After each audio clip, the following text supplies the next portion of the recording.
Did you know that the same glaze can look completely different by changing firing conditions? Variations in oxygen and heatwork can turn a glaze bright and transparent, or earthy and metallic. In oxidation firing, common in electric kilns, plenty of oxygen keeps metal oxides in glazes stable.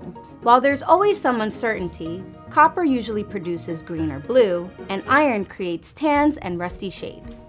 In reduction firing, often used in gas kilns, oxygen is restricted, pulling oxygen from metallic compounds in glazes.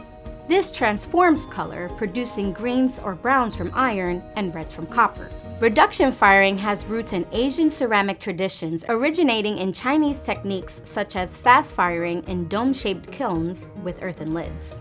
Reduction techniques were later developed in Japan into the dramatic raku technique. This intense firing produces smoky carbon markings and metallic lusters.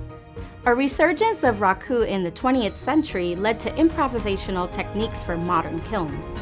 Red hot pots are plunged into combustible materials like sawdust or leaves to create patterns.